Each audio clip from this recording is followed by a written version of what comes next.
So we're starting our chapter where we're going to have to start really breaking things down into X and to Y directions and dimensions, because we're going to start looking at things that travel through the air in 2 dimensions. Okay? But to do that, we're going to start breaking down vectors, and we're going to start looking at basically how we can look at things in the X direction and the Y direction separately. Because in physics, we have to do that. We can't... we don't like dealing with angles. So things with angles, we have to break them down into an X dimension and a Y dimension. And we'll look at that here in a second. Okay? So we've talked about a couple different examples of a vector. I don't know that I've given you the term vector yet, have we? Have we talked about what a vector is? A little bit? Okay. So vectors have to have both a magnitude and a direction. Okay, there's lots of examples of vectors that we've talked about so far. What are some examples of vectors?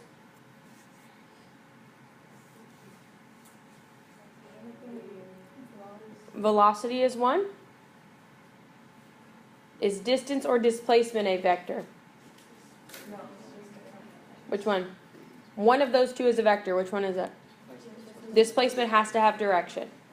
Okay? What about acceleration? Is it considered a vector? Yeah, because it has to have direction also, right? We can have a negative acceleration. And that negative tells us that it's going in the backward direction. Okay? Or that the acceleration is in the backward direction. Okay? So those are all examples of things we've talked about so far that are examples of vectors. Okay, displacement, velocity, and acceleration are the 3 we've looked at so far that have to have magnitude and have to have direction. Okay, have we used the term scalars yet before? A little bit? Okay. So scalars have to have only one of those 2 things, magnitude or direction. Which is the one that they have to have? They have to have magnitude. So scalars are quantities or measurements that only have a magnitude. It's just the number. It's not the direction at all. Okay, so things like, can you give me an examples of some scalars? Distance is one. Good. There's one other one that we talked about right at the beginning. Speed, good. Distance and speed.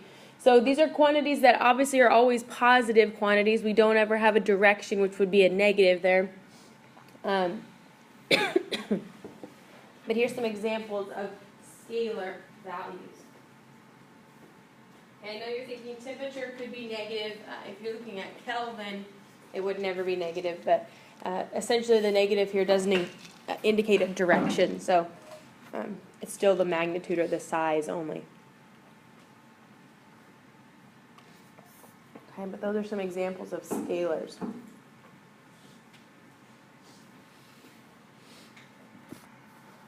Vectors give us a good representation when we need to draw motion diagrams or when we draw our diagrams of our motion. Okay, and vectors have to be indicated with a specific shape or a specific drawing tool. Do you remember what I talked about when I drew vectors? What did I use? An arrow. Good. Okay, so vectors have to be represented by an arrow.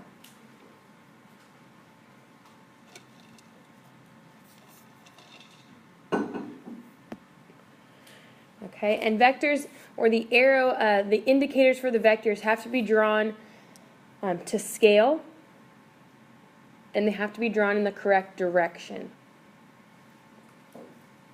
Okay, so when I say they have to be drawn to scale, sometimes I'm going to have you draw them specifically to scale using a ruler and drawing them exactly to scale, like saying 10 meters is equal to 1 centimeter. That's drawing it exactly to scale.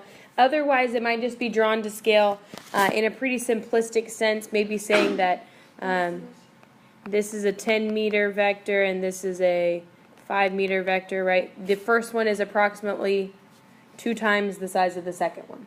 Okay, that's drawing it to scale. If I draw something that looks like this, if I have 2 meters and 20 meters, is that really drawn to scale? No. Okay, so it makes a difference in the way that we represent these vectors as long as they have to be drawn to scale. Okay? So just kind of keep that in mind when we're doing that. Vectors or arrows that represent vectors have a tail and a tip. Okay, and it's important that you name those correctly because when we add vectors graphically, we add them with a method called tail to tip. Okay, so which end of this arrow would you expect to be the tip? The right side. So this is the tip, and this is the tail. Okay. The tip always goes in the direction of the motion. Okay, so if I say I have a vector that is 25 meters per second west, I should draw my arrow going which way? To the left or to the right? The left, right? If I say my velocity is 25 meters per second west, I have to draw it in the direction of that motion. So the tip should go in that direction. Okay? And this would be west. Okay? Or negative, either one, but not both. Okay, vectors can be added graphically. So we can add our vectors two different ways, one using the math and one using a graphical method or a drawing method to add these vectors. Okay, more often than not, we're going to use the mathematical way to solve for these vectors, but we can add them graphically. Okay, and it's called the tail to tip method. Tail of the second vector gets added to the tip of the previous vector.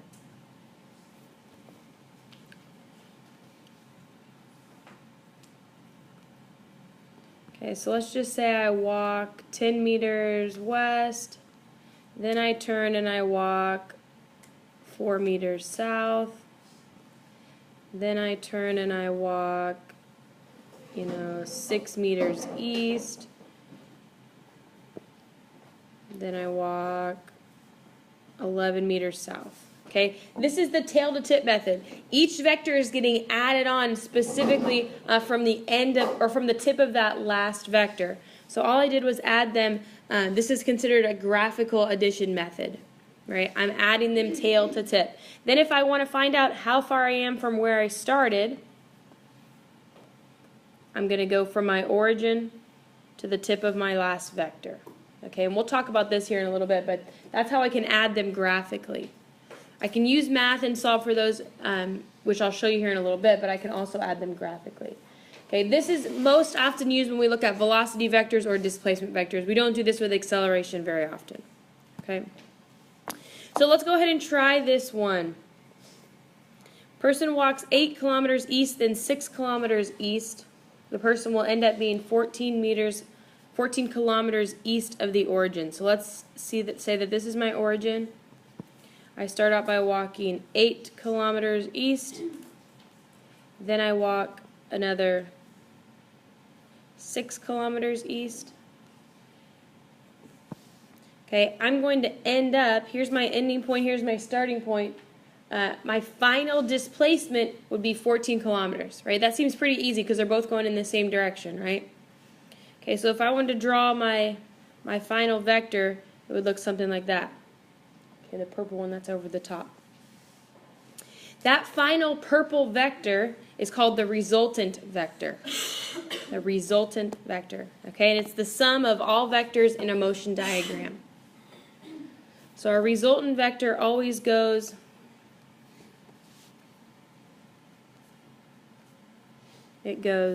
from the origin to the tip of the last vector. Okay,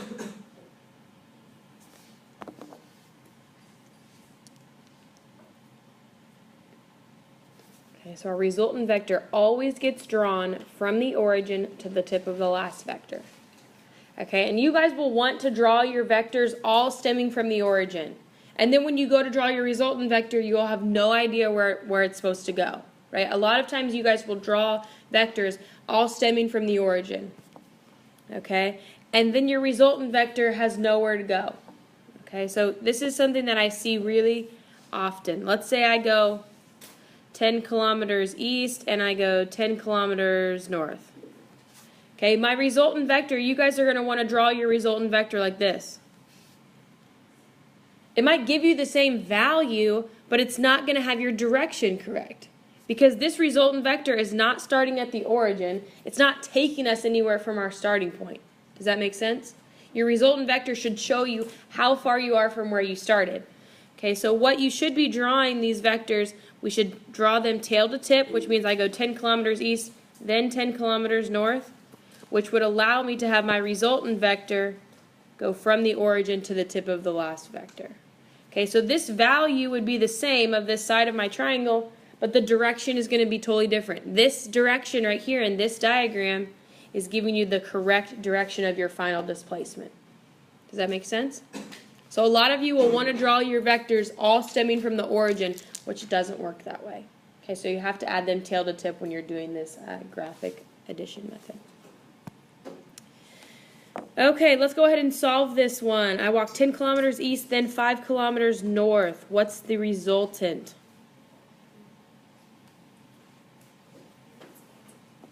Okay, I'm going to move to a coordinate system here so I can draw it a little bit cleaner. So once you have what you need here, let me know and I'll get change pages. I can show you what we're looking at here. Okay, you don't have to draw a big complex coordinate system like this every time. That's, kind of a waste of time, honestly. As long as you draw them similar to scale, you should be fine. Okay, so let's say I walk 10 kilometers east. We'll say each of these tick marks is 2 kilometers. So 10 kilometers east will be 2, 4, 6, 8, 10. And then my second vector is 5 kilometers north. So I'm going to add tail to tip. Okay, do we agree?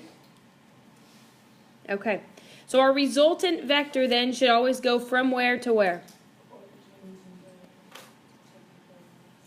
Yes, from the origin to the tip of our final vector. Okay, so theoretically, if we have two vectors like this, we should always have a right triangle, right? If we have two vectors. Once we get into situations where we have more than that, then we're going to have to start putting a little math with it. But theoretically, right here, we only have two vectors, so it should always be a right triangle. So how do we solve for this side of our triangle? Pythagorean theorem. Here's when we start using sine, cosine, tangent. We start using Pythagorean theorem a lot in this chapter. Okay, so let's go ahead and solve for this side of our triangle, which means we use Pythagorean theorem. So 10 kilometers on this side, and it was 5 on this side. So you do need your calculator out if you don't have that out yet.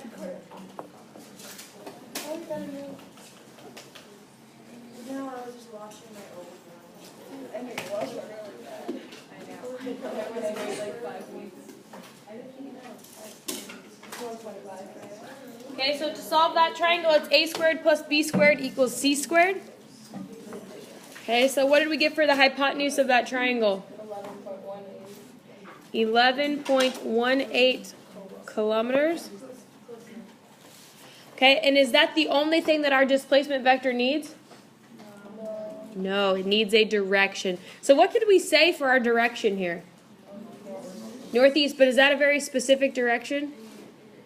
Not so much. So if I wanted to leave and go northeast, I could go here, or I could go here, or I could go here, or here, right? Anywhere in the northeast quadrant would work, but that's not where we want to go. We want to end up at exactly this spot, which means we have to solve for this angle right here. Okay? And how do we solve for an angle if we have the opposite side and the adjacent side? Tangent. So let's see here. What I would use is I would always use the numbers you're given, not the number you solve. So even though you solve the hypotenuse, if you solve that incorrectly, then you use it to solve for your angle, you're in trouble, right? So you need to use the numbers that are given. So we know that tangent of our question mark angle is equal to opposite over adjacent. So when we want to solve for the angle, what do you need to do in your calculator? It's second tangent. So second tangent, 5 divided by 10. No, usually 2 decimal places. 26.57 degrees. Do we agree? Is everybody's calculator in degrees, not radians? Okay, if you are in calculus or pre-calculus, your chances are your calculator will need to be in radians in that class. So you need to make sure when you come in here, your calculator is in degrees. So you're going to have to make the switch pretty often. So does everyone know how to check if their calculator's in degrees or radians? Okay, up on the top left of your calculator it should say mode. Hit that and make sure that degrees is dark. Okay, that's what you want to be in this class, especially for this chapter. It only makes a difference when you're using those trig functions. It doesn't make a difference when you're using Pythagorean theorem. Okay, so now we have 26.5 degrees. Now how do we name that angle? 26.5 degrees northeast, southwest. What do you name it? It should be blank of blank. Is it east of north or north of east? North of east. So let's talk about how we find this. Okay, so our final answer is 11.18 kilometers at 26.57 degrees north of east. That's our final answer there. That's how far we're ending up from where we started. And let's figure out how we would determine if it's north of east, east of north. Some people can just see it. Some people have trouble seeing it. Okay, so I'm going to kind of walk through how we get to that answer. Okay, our cardinal directions look like this. North, east, south, and west. So in this case, I had an angle that was touching which axes? My angle was touching which axes?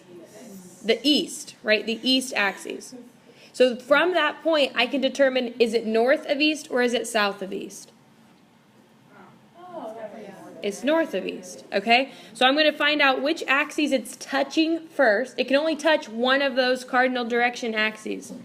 Then you determine, is it north of east or south of east, okay? So now if I have one that looks like this, if I have an angle that looks something like this, and I solve for this angle right here, which axes is it touching? South. It's touching the south axis, so you determine, is it west of south or east of south? It's west of south. Okay? Are we seeing that okay? Okay. So we will need to, you'll need to be pretty good at that. Okay? And you will become very good at that the more we do it. Okay, so more about the tail to tip method. We can add vectors in any order. It doesn't matter the order in which we add these vectors. They can go in any order. So in that last problem, we could have gone north first, then east. The only thing that would have changed was our final angle, right? We would have got the complementary angle to 26.57. Complementary? Supplementary? Complementary, whatever it is, minus 90, or 90 minus, okay? So we would have gotten that complementary angle and we would have ended up in the same spot, and that's okay. Okay, so sometimes you might get a different angle than I do, but it's just the complementary version, and that's all right. Okay, but they can be added in any order. When we add tail to tip, we can add any number of vectors. So it doesn't have to just be 2 vectors. It could be 35. Okay, you could do it as many times as you need to. Okay, we won't deal with problems that have 35 vectors. Doesn't matter how many you add, in any order they have, the resultant always will go from the origin to the tip of the last vector. Okay, so you guys already have that down. This example, even though we already looked at this, so you don't necessarily have to write this next part down. Okay, but your steps are going to be draw your initial vector, place the second vector at the tip of the first, and then draw your resultant from the basically the tail of the first vector or the origin to the tip of the final vector here. Okay, so in this example, the black 12 Newton vector was our first, 9 Newton was our second vector, 21 Newtons was our resultant vector, the red here. Okay. Determine the resultant vector of these graphically. So I'm gonna pass you out some rulers, and I want you to do this to scale. So you need to first determine a scale. And then you're going to add these vectors graphically. Yeah, I don't care. Okay, you're going to add these graphically and you're going to get a resultant vector.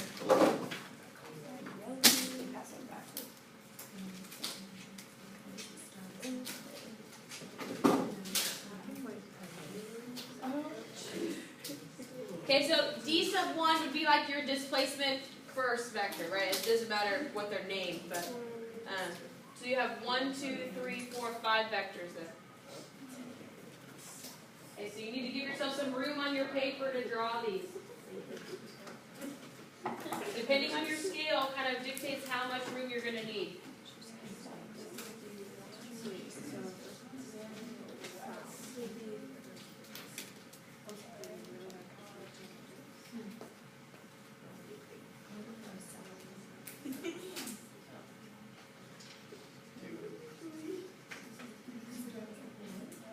So the first method that we used to solve, we added these graphically, but then we mathematically solved for the resultant vector. Here, we're solving for the vector graphically. We're using that scale. Okay, for the first one, we didn't measure our resultant vector. We solved for our resultant vector. Now we're going to measure for our resultant vector.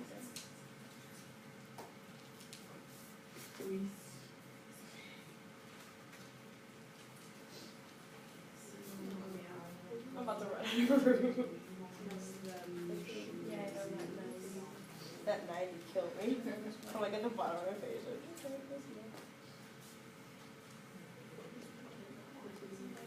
So we ended up with 63.24 meters at 18.4 degrees east of south. Okay, now let's talk about vector components. We've talked about moving in the x and the y direction. What happens if our vector now starts with an angle? Okay, if we say I'm moving 35 meters per second at 45 degrees north of east. Okay, I don't like working with angles, so now we have to break that down so that we can work with an x component and a y component. Okay, because in physics we can't solve our equations or our problems with angles. We have to break them down into x and y. Okay, so you don't have to necessarily write all this down. This is just for me to kind of talk through a little bit. But I've got this 35 meters per second vector that's exerted at an angle. Okay, it has a horizontal component, which would be named v sub x, and it has a vertical component, which would be v sub y. Okay, we already talked about the fact that you can add vectors in any order. So in this particular example, I added my horizontal vector first, then my vertical vector. In this exact same example, I added my vertical vector first, then my horizontal vector. The only thing that changes between those two is going to be the angle. Okay, this angle right here and this angle right here should be complementary, right? They should add up together to equal 90. Does that make sense? Because the components of that vector are the same. Okay? The components of these vectors here are perpendicular, so they should always form a right angle, which allows us to use that sine, cosine, tangent. Okay, whenever we have two vectors, we want to add them tail to tip so that we always have a right triangle there. And we can use sine, cosine, tangent to help solve for that angle and break down that vector. Okay? So anyway, when we're given a vector that has an angle to begin with, we have to break it down. Okay, that's the first thing that you do when you see an angle is break it down into an x component and a y component. And we'll look at how to do that here in a second. Okay? Do we need a trig review here? Do we know what sine, cosine, tangent means? Yes. Hopefully we know what that means. Okay, sine, cosine, tangent. The only thing that changes here is if I add my velocity vector, right? This is a velocity vector. I break it down into v sub x and v sub y. Okay? V sub x and v sub y. What would it mean if I said this?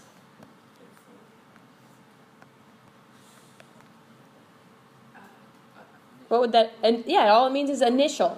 So this might be an initial velocity vector. This is v sub xo, which is initial x velocity. And this is v sub yo, which would mean initial y velocity.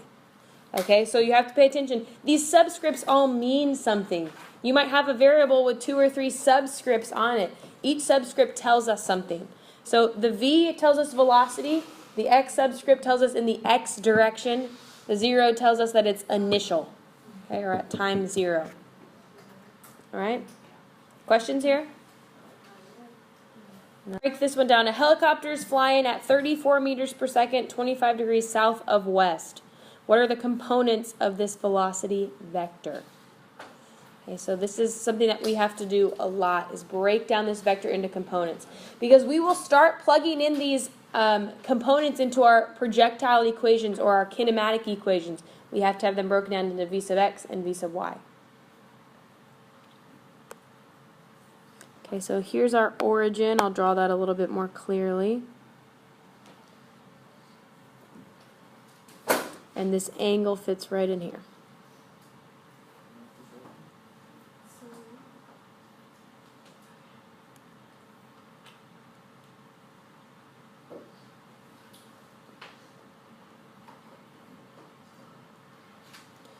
So if I was going to label these sides, what would I label this green side? V sub x. And the red side would be? V sub y. Good.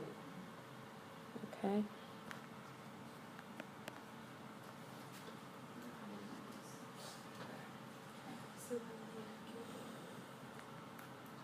Okay, so what do we know from this? Let's say we're trying to look at for v sub x first.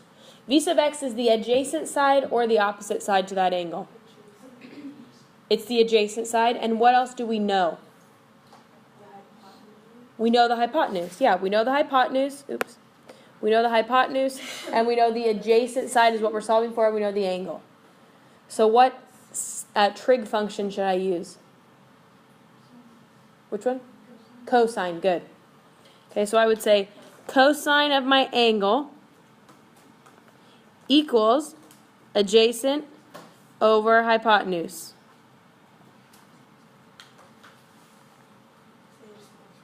Then I would just multiply it. Okay, you might also see me write it like this. 34 cosine of 25 equals v sub x, right? I'm just taking out one step and I'm multiplying that first. Does that make sense? Okay. So that's just taking out, writing it as the fraction. I'm just putting it into one step. Okay? So 34 times cosine of 25 v sub x is equal to what? 30.81. Okay, and is this vector going in the positive direction or the negative direction? Negative direction. That is extremely important. Okay, including that negative direction is extremely important because you will start plugging these into your kinematics equations. And the negative can throw you off if you do not include that.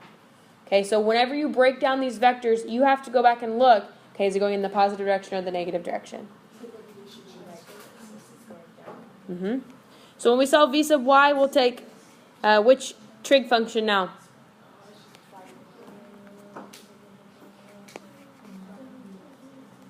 Is v sub y sine or cosine? Sine, right? Because it's opposite of that angle. So I would use sine of 25 equals v sub y over 34, which is also the same as writing 34 times sine of 25. And that gives me what value? Okay. And it's negative also because it's going south. Wouldn't 34 be negative 2? Yeah, the 34, well, this tells us 25 degrees south of west, so we don't have to include the negative. The negative's only for single components, right? Not at an angle. Whenever we're given the angle, that tells us the direction. Otherwise, the negative tells us direction. Yeah, good question. Okay, so the 34 does not need to be negative because we were given an angle and we were given direction with that. Oops, sorry, you couldn't really see that. This is negative 14.4 down here. I know you can't really see it. Okay, do we all understand? Feeling pretty good?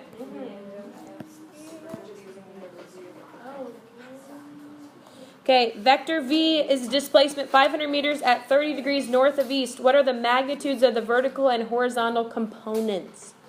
So we want to find vertical and horizontal components. So now let me show you how to draw these vectors at angles. Okay?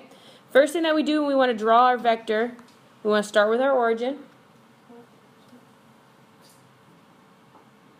And then we know it's going in the northeast direction somewhere. We say it's north of east. Okay, so we know it's going in the northeast direction somewhere. So I'm going to draw a pretty arbitrary vector in the northeast direction. Right? It doesn't have to be exact, but I'm going to draw a vector somewhere up to the north and to the east. Okay, do we all see that okay? Okay, then I'm going to draw I know my angle is north of east, which means I need it to touch the east axis. From there I can draw my horizontal and my vertical components.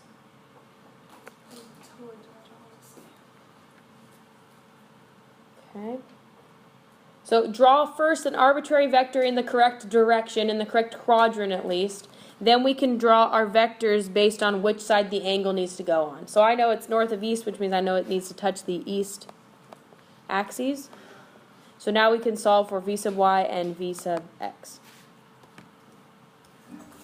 Okay, so go ahead and do that on your own. Sorry, did everyone get what they needed to from that first slide? No. Not quite? Okay.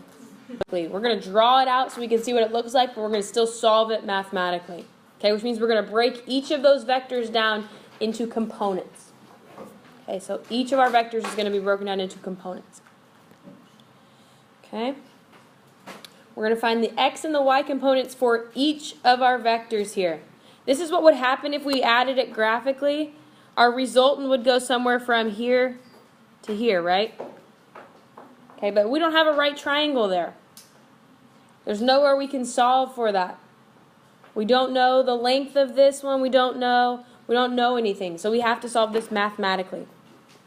Okay, so our displacement 1 vector is 22 kilometers north. So we're still going to solve for displacement 1x and displacement 1y. Our first vector, which is this red one here, does it have an x component or a y component or both? Does it have an x component or a y component or both? This one right here, 21? 22? Is it moving in the x direction at all? No, so d1x would be 0. d1y is 22 kilometers. Okay, so it only has a y component. It's not moving in the x direction at all. It's only going straight north. It's only got a y component. Okay, our second vector now, let's kind of reset ourselves and just look at our second vector. So let's just kind of reset that origin so you can only look at this green vector. Okay, I just want you to pay attention right here. Okay, so 60 degrees is on which side of our triangle here? 60 degrees south of east. So 60 degrees is right here. So we want to solve for d sub 2y and d sub 2x. Okay, does everyone understand how I drew that diagram? Okay, the 60 degrees was south of east. So it's touching the east axis and it goes south. All right, that's where I got that. The hypotenuse of this is 47 because that's what this tells us right here. It just needs to be on the other side. Okay, does everyone understand? I just kind of reset my origin just to look at this vector. You could always draw them completely separately too. That would work really well. Okay? Are we doing all right? Okay, so now to solve for d sub 2x and d sub 2y,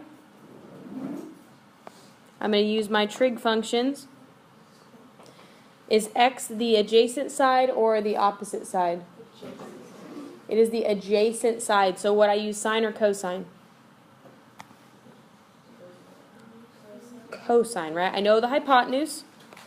So I take 47 times cosine of 60.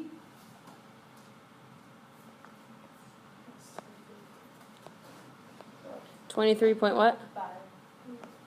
Okay, and is it positive or negative?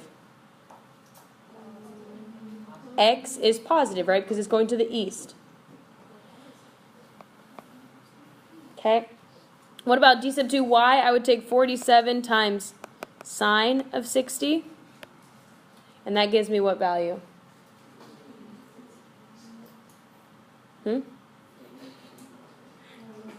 I can't hear you. 40.7. And it's negative because it's going in the south direction. Okay, so now we've got x components and y components for each of our values, right? We solve for D sub 1x we said was 0. D sub 1y we said was 22. Now we're going to add all of our x vectors and add all of our y vectors together. So add all of our x's, add all of our y's. Okay, so my x vector would be 23.5 plus 0, so which means I'm just going to say resultant x is equal to 23.5. Resultant y is equal to 22 plus negative 40.7. Which gives me negative 18.7.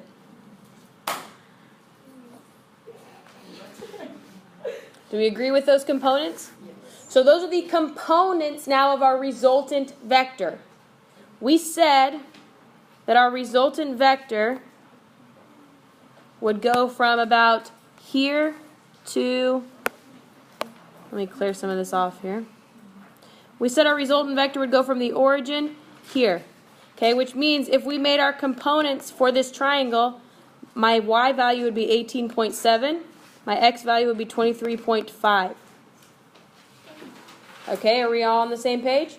So now I want you to finish this up. We added our x's, added our y's, we found our components. Now how do we solve for our resultant vector here? Pythagorean theorem. Right, Pythagorean theorem. Okay, so this is the whole process of adding these and finding them mathematically.